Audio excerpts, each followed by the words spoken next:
ada dua Kapolda yang tidak melaksanakan perintah ya, dalam menegakkan protokol kesehatan, maka diberikan sanksi berupa pencopotan, yaitu Kapolda Metro Jaya, ya. Kemudian yang kedua adalah Kapolda Jawa Barat. Pencopotan dua Kapolda adalah tindak lanjut perkara pelanggaran protokol kesehatan atas acara pernikahan Putri HRS alias Rizik Syihab. Pencopotan ini tertuang dalam surat telegram Kapolri pada 16 November 2020. Kapolda Metro Jaya Irjen Nana Sujana diganti Irjen Muhammad Fadil Imran yang sebelumnya menjabat Kapolda Jawa Timur. Nana selanjutnya akan menjadi Kors Ahli Kapolri. Sementara Kapolda Jawa Barat Irjen Rudi Sufahriadi diganti Irjen Ahmad Doviri yang sebelumnya menjabat Asisten Logistik Kapolri. Rudi akan menduduki jabatan baru sebagai Widya Iswara di Lemdiklat Polri. Sebelumnya, Komisi Kepolisian Nasional Kompolnas di program Sapa Indonesia Malam menilai kedua Kapolda ini dijatuhi sanksi karena ragu-ragu membubarkan massa yang hadir dalam acara Rizik Syihab di tengah ancaman pandemi corona. Ya, kita melihat ada keraguan-raguan ya. Jadi keraguan-raguan. Ini sudah jelas-jelas ini pelanggaran, tetapi kok ternyata dibiarkan gitu ya. Kita juga melihat sudah jelas-jelas kepulangan HRS ini pasti akan memancing banyak masanya untuk turun. Nah, seharusnya ada pencegahan. Sebelumnya, Presiden Joko Widodo dalam rapat terbatas penanganan COVID-19 kerap kali mengingatkan bahwa keselamatan rakyat adalah hukum tertinggi. Semua pihak sudah semestinya patuh dengan protokol kesehatan serta tidak menyebabkan kerumunan demi menekan kasus COVID-19. Aparat keamanan juga sudah seharusnya tidak pandang bulu dalam menegakkan aturan demi menjaga keselamatan rakyat saat pandemi mengancam. Tim Liputan, Kompas TV. Saudara, dua Kapolda dicopot dari jabatannya dan dialih tugaskan. Pencopotan ini buntut dari kerumutan acara pernikahan anak Rizik Syihab. Dan benarkah ini kemudian menjadi pertanyaan sebetulnya di publik. Satu-satunyakah alasan pencopotan dari Kapolda Metro Jaya dan Kapolda Jawa Barat? Segera kami bahas bersama juru bicara Kompolnas, Komisi Kepolisian Nasional, Mbak Pungki Indarti, dan juga analis politik dari Lingkar Madani, Bang Ray Rangkuti. Selamat pagi, Mbak Pungki. Selamat pagi, Bang Ray. Selamat pagi, ya. Mas Bayu. Kita ngobrol, mudah-mudahan wawasan kita bertambah dengan apa yang kemudian kita lihat dan dilakukan oleh Kepolisian Republik Indonesia. Mbak Pungki, ini tindakan tegas yang menurut Anda, menurut Kompolnas, di mana Anda terus mengikuti kebijakan-kebijakan ini, sudah tepat? Ya, ini sudah tepat ya, dan ini merupakan pelajaran bagi Kapolda-Kapolda yang lain atau kepala satuan wilayah yang lain untuk bersikap tegas, tidak ragu-ragu dalam menegakkan protokol kesehatan. Ya, Mbak Pungki, ini dari dua daerah yang saya tahu secara awam lah begitu. Dua provinsi, Metro Jaya, DKI, Ibu Kota Negara, dan juga Jawa Barat, provinsi yang begitu besar begitu. Biasanya nggak sembarangan kemudian Kapolri menempatkan jajarannya untuk menempati posisi ini. Ini putra-putra terbaik Kepolisian Republik Indonesia yang biasanya akan ditaruh di situ. Masih bisa ragu-ragu dan kemudian harus menanggung tanggung jawab itu akhirnya untuk kemudian dicopot. Apa yang terjadi sebetulnya? Apa yang membuat putra-putra terbaik Polri ini seperti tidak bisa berbuat apa-apa? Saya sedikit menggambarkan. Publik membandingkan ketika Undang-Undang Cipta Kerja, buruh dari berbagai daerah sedemikian rupa ditahan agar kemudian tidak berkumpul di Jakarta. Yang kali ini tidak bisa dilakukan terhadap para pendukung Habib Rizik Syihab yang kembali ketika waktu itu di Bandar Udara di Cengkareng. Apa yang terjadi, Mbak Pungki? Jelaskan ini sejelas-jelasnya menurut amatan Kompolnas yang saya tahu juga dekat dengan kepolisian. Iya, betul. Kita melihat juga tampaknya ada keraguan-raguan. Jadi karena melihat sosok HRS ini kan sebagai tokoh ya, dan kemudian masanya juga sangat banyak. Nah, oleh karena itu memang saya melihat ada double standar di sini. Jadi seharusnya nggak boleh begitu. Jadi sebagai kepala satuan wilayah ya di Metro Jaya ya, seharusnya tetap melaksanakan mandat yang diperintahkan untuk dilakukan. Jadi kaitannya dengan penanganan COVID misalnya, maka sudah ada Inpres nomor 6 tahun 2020. Nah, di situ kan kepolisian ditugaskan untuk membantu gubernur atau pemerintah daerah dengan cara pengawasan, kemudian dengan cara patroli, dengan cara penegakan hukum, dan kemudian meningkatkan partisipasi masyarakat untuk supaya mematuhi protokol COVID. Nah, tetapi ini kan kita tidak melihat dilakukan dalam konteks kemarin ketika kedatangan HRS. Itu saja sudah nggak karu-karuan gitu, amburadul di lapangan. Nah, kita mempertanyakan bagaimana prediksinya, bagaimana analisa intelijennya, bagaimana tindakan-tindakan yang dipilih untuk dilakukan. Dan berangkaian itu kan, berangkaian Mbak Pungki, kepulangan, membuat macet, bandara sampai beberapa penerbangan batal. Kemudian hari Sabtunya macet ke arah Ciawi karena di kawasan Megamendung, dan kemudian berlanjut lagi. Ini yang kemudian menjadi pertanyaan masyarakat. Kok dibolehkan, begitu kan? Betul, kita lagi semangat-semangatnya menjaga disiplin protokol kesehatan, semuanya jadi berantakan lagi, kira-kira begitu, Mbak Pungki? Betul. Jadi itu seharusnya diantisipasi oleh kepala satuan wilayah setempat ya. Jadi baik Kapolda Metro maupun Kapolda Jawa Barat. Karena sudah tahu seharusnya ketika HRS datang, maka konsekuensinya akan seperti itu. Gitu. Nah, ini bacaannya sangat buruk kalau saya melihat. Mbak Pungki, atau begini, saya mengerti, Mbak Pungki begini, saya agak khawatir bahwa kemudian tindakan ragu-ragu ini adalah betul-betul sebuah ragu-ragu, tapi kan memang harus berkoordinasi. Apakah kemudian izin-izin dengan segala sesuatu yang berkaitan dengan tindakan keamanan ini tidak keluar begitu, sehingga kemudian polisi tidak bisa bergerak sendiri. Apa sih yang terjadi?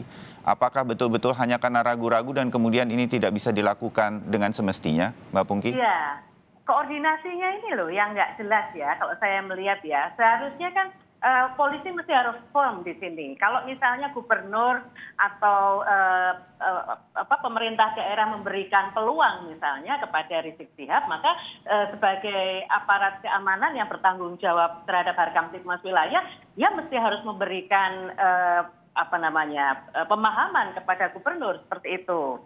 Jadi nggak bisa dibiarin aja flowing menurut kemauan pihak-pihak tertentu gitu. Itu nggak bisa seperti itu. Jadi polisi mesti harus firm.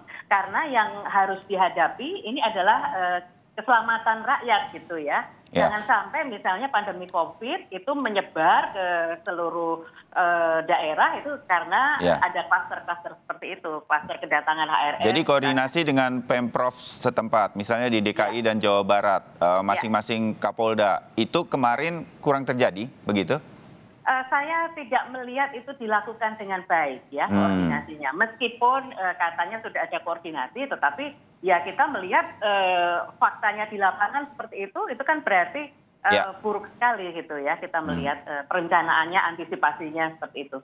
Baik, ya. Bang Rey, apa yang kemudian kita lihat semacam ini? Kemudian orang juga berpikir, Anda mungkin juga punya analisa. Bisa saja analisa yang berkembang di masyarakat memang salah begitu, tapi Anda dekat dengan lingkar-lingkar politik begitu. Ini hanya karena kejadian tersebut saja pergantian ini, atau ini kemudian menjadi tindakan tegas dari kepolisian yang bisa kita lihat ke depan tidak akan terjadi lagi, Bang Rey? Pertama, saya banyak setuju dengan beberapa pertanyaan Bung Bayu sendiri gitu ya. Ini kan kejadian kalau kita runtut ya, terjadi di 3 wilayah hukum sebetulnya.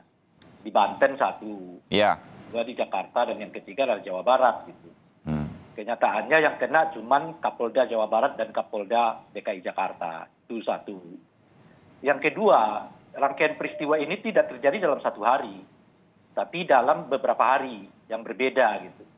Pertama, kejadiannya terjadi di wilayah hukum, bisa Jakarta, bisa Banten, kan? Itu berkaitan di bandara gitu ya. Yang kedua terjadi di wilayah hukum Jawa Barat. Yang ketiga baru terjadi di wilayah hukum DKI Jakarta. Sepertinya konsennya yang paling utama mengapa 2 Kapolda ini dicopot karena kejadian yang terakhir. Itu di di Jawa Barat dan juga di resepsi pernikahan anak HRS gitu. Ya. Nah, pertanyaannya adalah, ini kan ada 3 wilayah hukum. Yang tadi disebutkan tadi oleh Mbak Pungki, koordinasi. Kalau 3 wilayah ini mestinya koordinasinya di mana? Apakah setingkat Kapolda-Kapolda ini, atau itu sudah diambil oleh Kapolri gitu, untuk koordinasi, itu pertama. Yang kedua, begitu terjadi penyambutan HRS di bandara, yang katakanlah mungkin di luar prediksi aparat keamanan gitu, apa iya nggak ada lanjutan analisis apa yang akan terjadi baik di wilayah hukum Jawa Barat maupun di acara resepsi pernikahan gitu. Padahal itu kan ada rentang waktu gitu kira-kira ya, yang antara peristiwa pertama dengan peristiwa kedua gitu. Nah ini pola apa yang dilakukan, cara apa yang dilakukan, lalu nggak kelihatan kok di bandara ini begini gitu, dan pihak HRS sendiri sudah juga mengumumkan rencana kegiatan mereka di beberapa titik gitu, kok nggak ada pengamanan juga gitu. Jadi yang saya mau katakan itu adalah ini titik koordinasinya di mana, sehingga wilayah 3 hukum ini seperti bekerja sendiri-sendiri justru gitu, atau mereka sendiri yang melakukan koordinasi. Nah yang ketiga ini, yang paling parah sebetulnya adalah di soal resepsi pernikahan. Betul, sebetulnya kalau ada kegiatan, kemauan, rencana, mungkin juga pertanyaan saya adalah ya, semacam instruksi yang jelas. Bisa saja dari Kapolri atau dari mana yang kita nggak tahu gitu ya. Untuk katakanlah meminimalisasi kehadiran orang ke dalam HRS, ke acara resepsi nikahan HRS itu. Yeah. Saya kira kalau belajar dari beberapa pengalaman yang dilakukan oleh Kapolda DKI khususnya, mereka bisa kok melakukan itu. Gitu. Betul. Sebut saja misalnya soal aksi-aksi yang terjadi waktu Undang-Undang Cipta Kerja kemarin, kan? Betul. Nah, pola yang sama kan sebetulnya mereka bisa lakukan. Pertanyaannya adalah, apakah ada semacam gambaran yang jelas bagaimana resepsi ini dipersepsi, didekati secara hukum secara ketertiban oleh aparat penegak hukum gitu. Itu pertanyaannya gitu. Yeah. Sebab seperti kita ketahui ya, tiba-tiba juga misalnya Satgas Covid memberikan bantuan dalam bentuk masker. Betul. Itu pun menjadi pertanyaan publik. Iya. Itu pertanyaan publik. Kalau ada sejak dari awal ya bahwa cara itu tidak tepat, mestinya harus dihindari. Ya, kalau penting ya bukannya Satgas Covid memberikan masker, tetapi Satgas Covid itu yang membuat jarak di sana gitu, buat aturan yang tegas gitu dan seterusnya itu gitu. Saya kira bisa jadi juga cara-cara kerja Kapolda tidak seperti yang terjadi di dalam resepsi itu, karena resepsi pernikahan juga sudah ada aturannya dan ada batasan untuk pengunjungnya kan Bang Rey? Betul. Mestinya kan sudah ada evaluasi tentang penanganan kehadiran masyarakat dalam penyambutan HRS di bandara. Yeah. Sudah ada juga evaluasi mestinya kehadiran orang di kehadiran HRS di Jawa Barat. Gitu. Tuh seperti tidak ada evaluasi terhadap 2 peristiwa itu gitu. Nah, yang jadi pertanyaan saya itu persis seperti yang ditanyakan oleh Bung Bayu. Kenapa tidak ada semacam langkah yang jelas yang dilakukan oleh semua Kapolda ini? Kalau sejatinya ini tuh bukan peristiwa pertama gitu. Betul. Mestinya Bang Rey gini, Bang Rey gini. Itu sudah ditegur oleh Kapolri kan kira-kira gitu. Betul. Kita dapatkan poinnya dan ini menjadi obrolan kita semua sebetulnya mengenai apa yang terjadi. Mbak Pungki juga ya. Dalam rangka untuk mudah-mudahan obrolan kita memberikan masukan kepada kepolisian yang kita cintai ini. Dan untuk menjaga situasi disiplin protokol kesehatan ke depan, COVID-19 masih akan panjang kita perangi begitu. Nah, saya tuh merasa begini, rasanya nggak mungkin semua analisa kita pagi hari ini itu dilakukan oleh Kepolisian Republik Indonesia. Pasti sudah terdeteksi, pasti akan banyak masa, itu pasti sudah diketahui. Saya yakin itu. Ini Kepolisian Republik Indonesia yang punya prestasi internasional, dan banyak mengungkap kasus-kasus kejahatan dengan seperti jentik jari begitu. Ini situasi yang membuat saya berpikir tanda tanyanya besar. Kenapa gitu? Di 3 wilayah, menambahkan Banten dari Bang Rey tadi, sampai seperti ada pembiaran begitu. Bang Rey, kalau menurut Anda di mana titiknya? Kan Saya orang kira- kemudian berpikir, Pemprov DKI membiarkan. Tapi kan nggak boleh. Ini aturan yang sudah jelas. Presidennya di Tegal, wakil DPRD diproses hukum. Sudah betul itu. Ada lagi orang melanggar, ditutup. Ada restoran cepat saji baru buka penuh, ditutup. Itu yang kita harapkan terjadi juga pada situasi seperti ini, tanpa memandang bulu siapapun. Bang Rey, apa sih yang terjadi? Apa ada pertimbangan politik? Ada pertimbangan apa? Ada kekhawatiran apa? Begitu. Ya tentu dalam setiap penanganan seperti kasus HRS ini unsur politiknya jelas ada. Tapi itu kan bukan soal substansinya, tapi soal cara. Ya. Kira-kira. Kan kalau substansinya itu harus tetap diupayakan bagaimana mencegah agar jangan terjadi kerumunan yang mengakibatkan penyebaran COVID-19. Kan kira-kira gitu. Ya. Caranya apa? Nah itu yang di beberapa tempat seperti yang dilakukan oleh Kapolda kemarin, membatasi kehadiran orang langsung ke Jakarta, kan kira-kira gitu. Tapi kan kalau kita lihat kasus penyambutan di bandara itu nggak terjadi, ya kan kira-kira nggak dilakukan upaya itu gitu. Atau setelah kasus di bandara itu tidak ada pemanggilan terhadap orang per orang yang dianggap telah melakukan katakanlah misalnya ya pelanggaran COVID-19. Bertanggung jawab adanya pelanggaran protokol kesehatan. Tidak ada upaya hukum yang cepat dilakukan oleh pihak Kapolda gitu. Nah, makanya itu pertanyaan kita dari awal. Betul. Kalau terkait karena ini sudah merupakan 3 wilayah hukum, kira-kira gitu ya. Yang notabene bayangan saya koordinasinya sudah ada berada di tingkat Kapolri gitu. Instruksi yang diterima oleh Kapolda ini seperti apa sih sebenarnya gitu loh. Itu pertanyaan pertamanya. Betul. Dan Kapolri, kalaupun misalnya Kapolri nggak melakukan instruksi yang jelas, pertanyaan berikutnya adalah mengapa Kapolri tidak melakukan itu? Kan kira-kira gitu ya. Betul. Nah tentu analisa politik ini bisa masuk, gitu loh kira-kira Bung Bayu. Nah kenapa gitu? Nah saya sih melihat di ujungnya, tidak melihat di pangkalnya gitu. Apa yang saya lihat di ujungnya, saya melihat reaksi dari pihak Kapolri terhadap 2 Kapolda ini merupakan reaksi ataupun jawaban terhadap tanda kutip lah ya, semacam kemarahan publik. Kenapa ada seperti pembiaran yang dilakukan oleh kepolisian, pemerintah dan sebagainya itu terhadap peristiwa ini gitu lah kira-kira. Nah, oleh karena itu dugaan saya, kalau tidak ada reaksi yang cukup keras dari masyarakat terhadap 3 peristiwa ini, mungkin juga nggak akan terjadi seperti yang sekarang gitu. Alias bahasa yang lain, jangan-jangan 2 Kapolda ini sebenarnya korban akibat ya begitu negatifnya pandangan publik terhadap katakanlah pemerintah dalam konteks menangani HRS ini. Gitu. Tahan di situ Bang Rey, saya lempar ke Mbak Pungki. Mbak Pungki, jadi ini hanya di etalase, masyarakat sudah marah begitu, akhirnya kemudian ada tindakan tegas. Oh tidak ya, jadi kalau kita melihat sebetulnya dan mengingat-ingat pada bulan Maret 2020 ketika awal pandemi, itu Kapolri sudah mengeluarkan maklumat Kapolri. Dan di situ tegas dinyatakan dasar dikeluarkannya maklumat adalah keselamatan rakyat adalah hukum yang tertinggi. Salus populi suprema lex esto. Nah artinya ini mesti harus diingat dan diterapkan di wilayah oleh para kepala satuan wilayah. Nah itu selalu diingatkan berulang-ulang.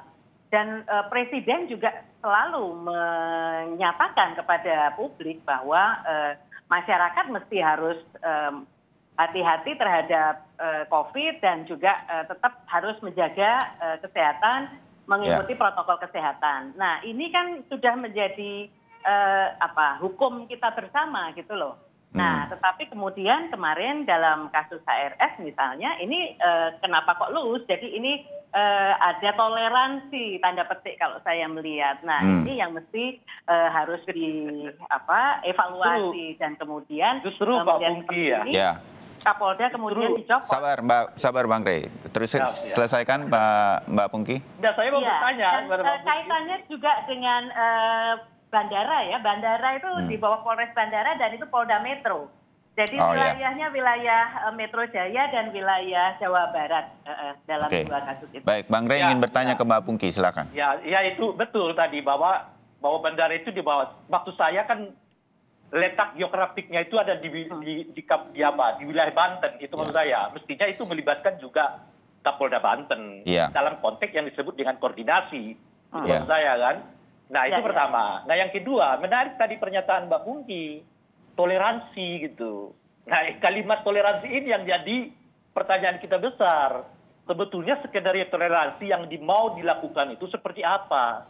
Apakah termasuk membiarkan peristiwa pertama dulu, lalu dibiarkan peristiwa kedua, lalu kemudian dibiarkan peristiwa ketiga, setelah itu baru dilakukan langkah-langkah yang seperti yang sekarang gitu. Mengapa tidak dilakukan dari awal? Mengapa tidak diantisipasi ketika masuk di Jawa Barat? Mengapa ketika terjadi peristiwa ketiga juga tidak ada langkah antisipasi, alih-alih langkah antisipasi yang terjadi malah bantuan masker dari pemerintah melalui Satgas Covid gitu. Nah sekarang tiba-tiba setelah 3 peristiwa itu terjadi, 2 Kapolda dicopot. Saya bukan berarti mengatakan nggak setuju loh pencopotan itu ya, tetapi juga tetap jadi pertanyaan gitu. Mengapa seolah-olah nggak ada langkah pengaturan strategi sejak peristiwa pertama, kedua, dan ketiga gitu. Sebab sekarang ini kan beredar juga apa yang disebut tadi oleh Bung Bayu, analisis politiknya, jangan-jangan juga memang dibuat skenarionya orang masuk dulu ke dalam lubang, kan kira-kira gitu. Setelah masuk ke dalam lubang itu, lubangnya lalu ditutup. Bagi saya itu tidak elok. Itu tidak elok. Artinya gini Mbak Pungki, kita tuh meyakini bahwa kepolisian Republik Indonesia itu sebetulnya mampu melakukan tindakan-tindakan terukur untuk mengatasi disiplin protokol kesehatan. Bayu, kan Bang Rey? Jangan lupa jangan lupa Pak Nana itu juga pernah mencopot Kapolres Kembangan karena melakukan resepsi yang dianggap melanggar protokol COVID-19. Betul. Itu dulu. Betul. Nah, hal semacam itu saya meyakini dari Pak Nana. Makanya kemudian dia dipercaya untuk memegang Polda Metro Jaya. Nah itu loh Mbak Pungki, yang kira-kira apa yang kemudian sebetulnya terjadi di dalam internal kepolisian yang mungkin Mbak Pungki bisa sampaikan. Kekhawatiran akan ada clash ya kalau saya melihat konflik horizontal antara masyarakat yang satu dengan masyarakat yang lain yang menjadi pengikut Habib Rizik Syihab. Saya kok melihat kecenderungannya seperti itu sehingga kemudian ada toleransi tanda petik ya, toleransi seperti itu. Meskipun hal ini adalah hal yang keliru, nggak boleh ada toleransi seperti ini gitu ya. Jadi ketika kita menegakkan protokol kesehatan mesti harus tanpa pandang bulu dan memang harus tegas seperti itu. Nah, ketidaktegasan macam ini yang kemudian fatal gitu ya. Kalau ini tidak segera disikapi, tidak segera diambil tindakan oleh Kapolri dengan mencopot 2 Kapolda itu, khawatir ke depannya nanti justru akan semakin banyak kejadian-kejadian pelanggaran-pelanggaran protokol kesehatan yang diakibatkan atau disebabkan oleh massa yang tadi tidak nurut itu. Bukan cuma massa HRS, tapi juga massa yang lain yang misalnya melihat bahwa ini nggak adil ini, yang lain juga bisa dong seperti itu. Apalagi juga ke depannya kita akan siap menghadapi pilkada. Jadi jangan sampai kejadian ini dijadikan legitimasi atau justifikasi untuk melakukan tindakan-tindakan serupa. Baik, Mbak Pungki sama Bang Rey. Tadi saya menggarisbawahi yang kemudian dikatakan ada kekhawatiran atau kemudian keraguan dari pihak keamanan berkaitan dengan adanya kemungkinan bentrok-bentrok horizontal di tengah masyarakat. Nah ini penting untuk kita bahas supaya ke depan seperti apa dan apa yang kemudian diharapkan dari nanti Bang Rey dan Mbak Pungki mengomentari dengan apa yang kemudian dilakukan oleh kepolisian. Kita berharap ini akan bisa dituntaskan dengan baik oleh kepolisian. Itu PR selanjutnya. Setelah jeda kita bahas ini.